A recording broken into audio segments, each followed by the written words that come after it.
Au-delà de ses frontières, le Marcanterre est d'abord connu pour son parc ornithologique. Une réserve naturelle de 200 hectares où viennent séjourner tout au long de l'année des milliers d'oiseaux au gré de leur migration.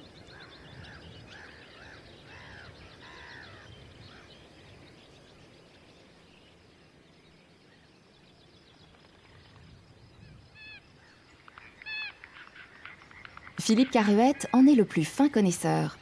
Il est aussi le garant de l'esprit des lieux. Tous les jours, vers 8 heures, il vient respirer l'atmosphère du parc. Le matin, quand on arrive, on a souvent les avocettes qui viennent se nourrir sur le début du parcours, sur les plans d'eau à faible niveau d'eau. On a les cigognes qui nourrissent leurs petits, pas mal de spatules qui passent en vol. Donc on est sur un panorama où l'activité est perpétuelle, notamment dans des journées ensoleillées comme ça, où la lumière va être très favorable aux espèces.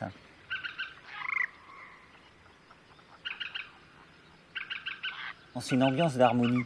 Quand vous arrivez le matin, vous avez le sentiment d'être à la fois tout seul, puis être à la fois avec plein d'espèces autour de vous.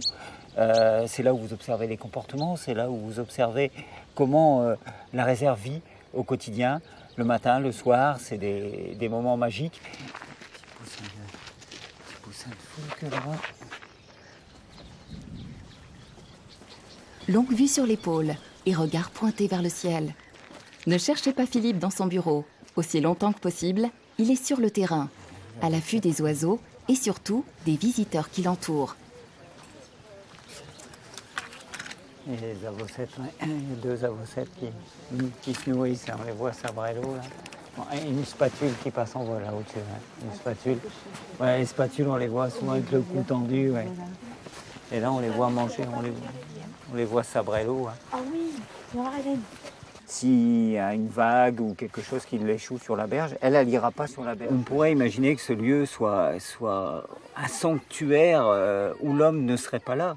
Mais sans l'homme, je pense que la réserve ne serait pas aussi riche de diversité parce qu'il manquerait quelque chose, il manquerait ces moments de partage, d'observation sur le terrain. On n'est pas dans un laboratoire, on est dans la vie du quotidien.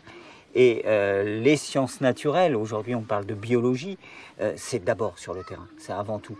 On a beaucoup de groupes d'enfants, de scolaires qui viennent pour travailler dans la bonne humeur, dans l'observation positive. Et c'est pas du tout une activité contraignante d'observer la nature. Au contraire, c'est une activité qui enrichit à la fois la nature et à la fois l'homme. Chaque année, plus de 170 000 personnes visitent le parc.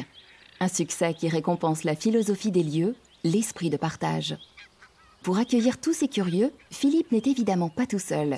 Voilà, regardez, la femelle, elle est là, hop, vous voyez devant. Elle n'a pas du tout les mêmes. Elle est devant. Une vingtaine de guides sillonnent les sentiers, accompagnent les groupes, des plus âgés aux plus jeunes. Les herbes vertes, on appelle ça une prairie. Alors que là où les herbes sont jaunes, on appelle ça une roselière. Eh bien ça, c'est 2 endroits où des oiseaux différents viennent pour vivre. Comme ses camarades, Cécile est en formation dans le parc.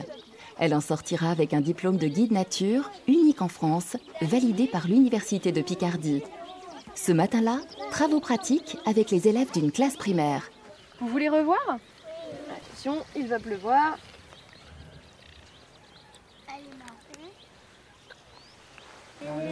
Et vous voyez bien tous les petits bras de la plante?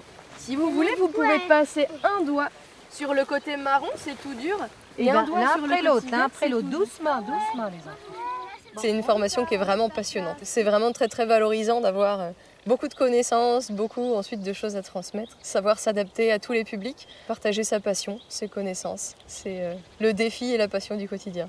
Ce que je fais ici, c'est fantastique. Voilà.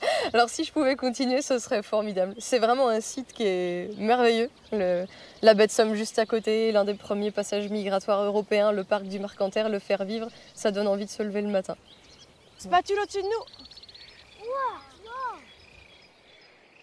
D'un vol de spatule, nous voici à présent aux abords de l'Aéronnière, l'une des plus importantes de France et surtout la seule visible du grand public.